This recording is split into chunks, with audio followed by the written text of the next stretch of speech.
Hello, thanks for tuning in. My name is Dwyan and welcome to another episode. In this video, we're going to talk about something that might make you change the way you vote in the upcoming US presidential elections. Now, I want to look at and react to one of my favorite comedians of all time, the legendary comedian George Carlin, and what he said way back in 1996 in one of his stand-up comedies, and why he chose not to vote. This country was bought and sold and paid for a long time ago. The shit they shuffle around every 4 years doesn't mean a fucking thing. That sounds good to me. I'm in full agreement with that, and I think a lot of Americans are in agreement with that. But the question becomes, is that the strategy that we should be using in 2024 to sit it out, to not vote? Or is there another way? With that, let's get right into it now.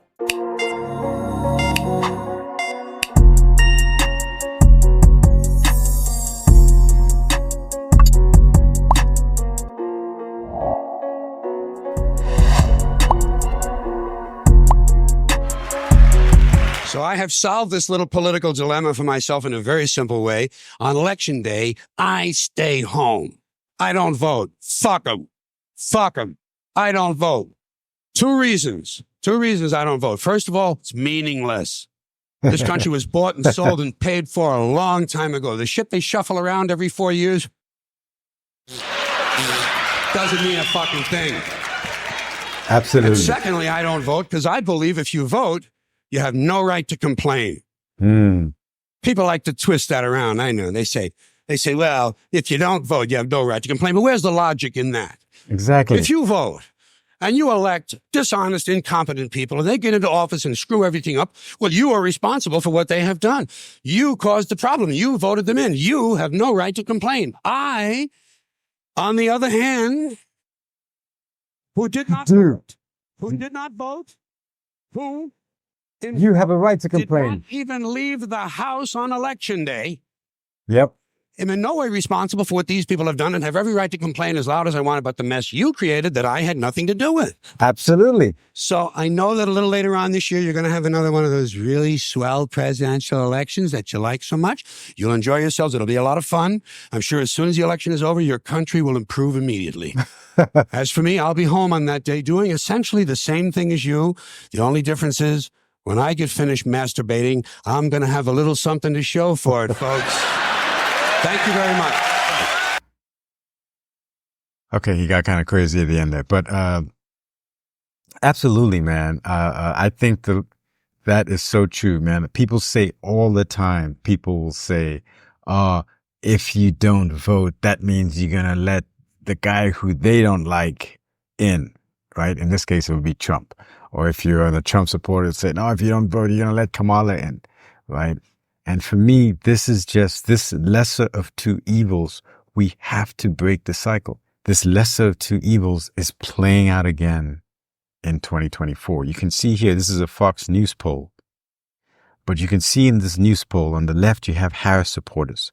And it's looking at what percentage of Harris's supporters are only supporting her. They're not supporting her because they like her or they like her policies. They're really supporting her because they're against Trump. They don't want Trump to win. And they feel that if they don't support Harris, Trump will win, right? So this is this lesser of two evils thing popping up.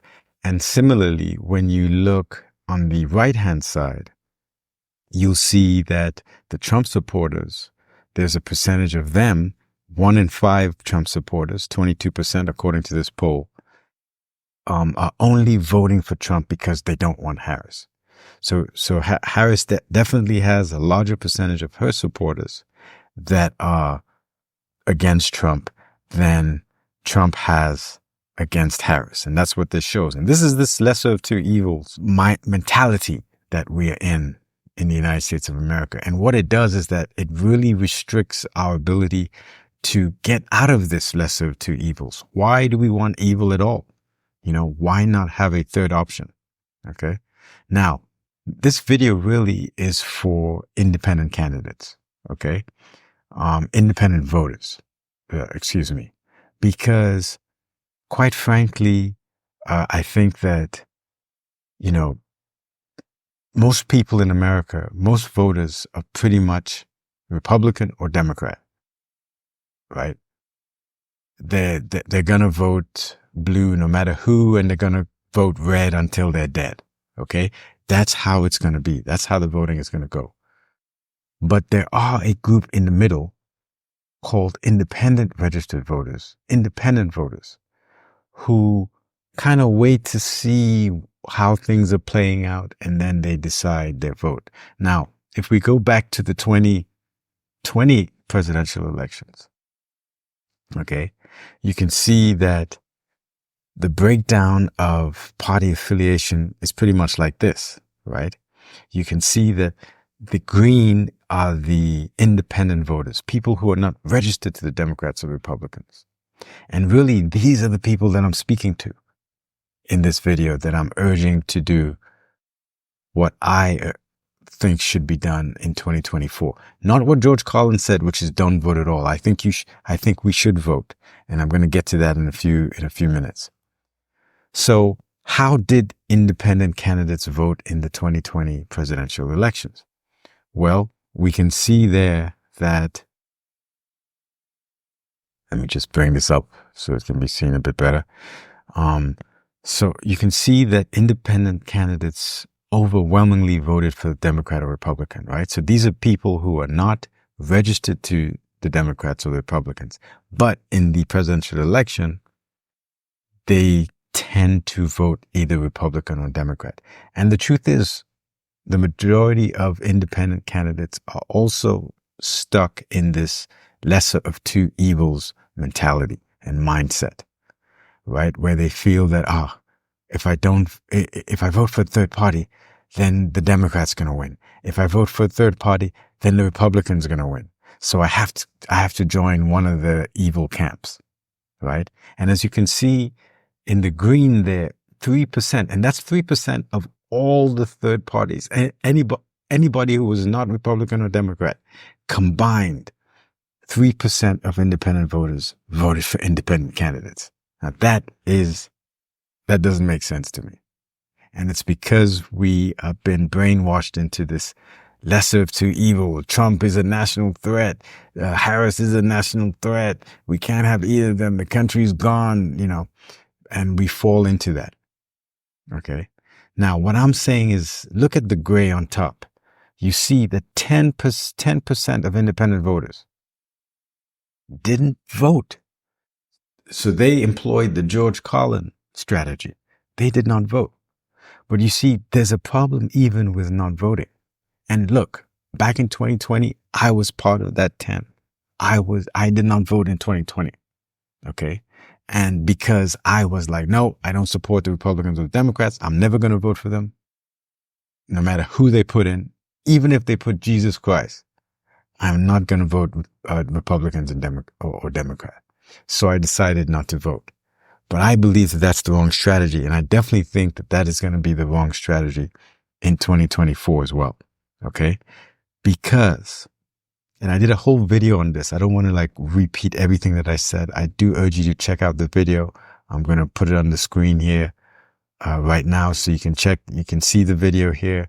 Look for it. I break all this down. But basically, in a nutshell, I talk about the importance of third parties getting to that 5% threshold. That's 5% of the popular vote in America. If you're able to do that as a third party, by law, you effectively become a recognized political party, and therefore you can qualify for federal matching funds as well as a federal loan for your presidential election. Okay. And I think that is a critical place that a third party needs to get to in order to really be a third option. And if those 10% of people didn't vote, actually voted for one or two parties, third parties, right? These parties could have hit that 5% threshold, which would allow them to get money. Now, it's important because you can see here, like I also did this. This is like the last two election cycles. So the one in the green at the bottom is where we are now. But you see in 2020, this is all third party candidates, right? You have the Libertarian Party, Green Party, Independent Constitution parties. Those are the largest four parties, four independent parties in the country, right? So you can see there that, you know, in the middle column there with money raised, they struggle to raise money, right? And we all know that in America now, you need money. You need money in order to reach the electorate, right? And another significant reason why it's important for a third party to get that 5% is because in many states, once you show 5%, 6%, 7% of the popular vote, it's very easy for you the next go around to get on those state ballots, right? And it gives you more recognition. And that's what I'm saying, that I think us as independent voters, particularly those of us who did not vote, but I would say all independent voters, I think it's really important in 2024 that we really send a message to the Republicans and Democrats and actually bring third parties into the forefront, into the arena. Okay. It's still going to be an uphill battle. I'm not saying third parties are going to win. And I think that's the mistake that we as independents have been making in the past. We've been saying to ourselves that, well, why vote for a third party? They're not going to win. And also the lesser of two evils thing as well. But we have to break out of that. If we keep doing that, because every 4 years, there's going to be an evil villain. There's going to be someone who is going to be a threat to democracy. There's going to be someone who is absolutely going to destroy the First Amendment, the Second Amendment. This person does. There's always going to be the lesser of two evils. We've been dealing with that for really decades. Okay. We have to break out of it. And the only way we break out of it is we as independent voters, we vote for independent parties and candidates.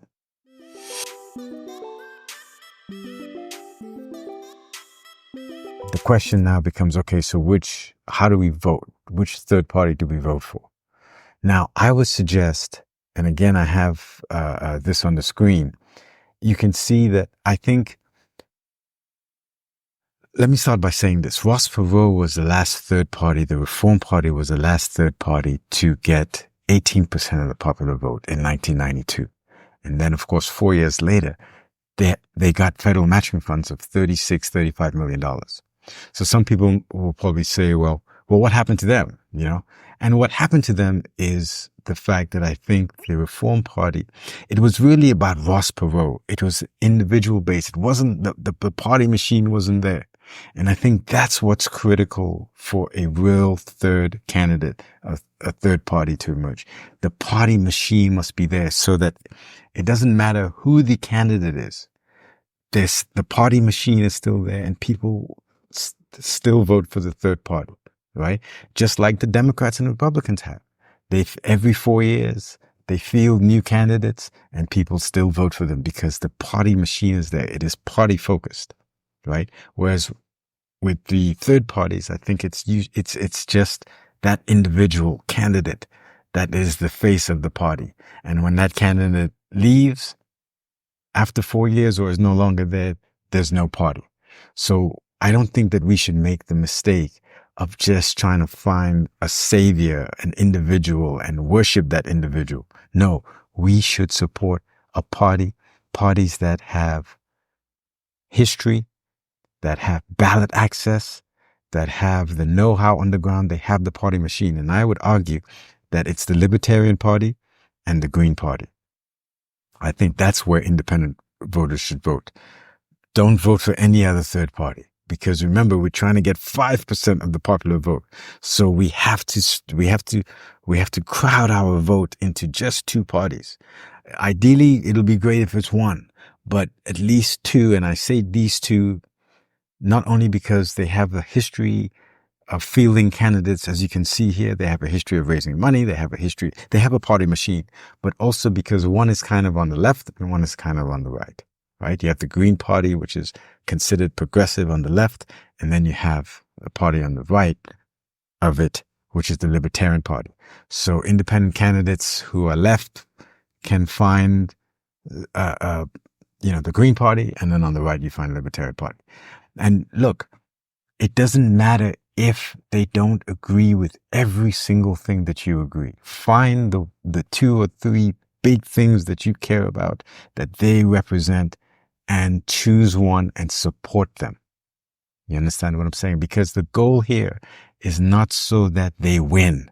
The goal is so that they can get this 5% threshold. And again, I've broken down why 5% in another video, and I urge you guys to watch that video, because it really breaks down all the real benefit of voting third parties. And we should see that as a win, getting 5% of the vote as a starting block, so that in 2028, we can really have a viable third party choice to the Democrats and the Republicans. And that will go greatly to smash this one-party system, two wings on the same bird, this two-party duopoly that has been,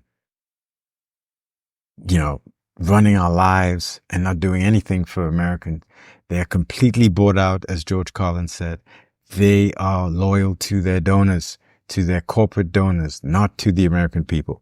And that's why we don't want to vote for them. So I hope that was useful. I can't stress it more enough.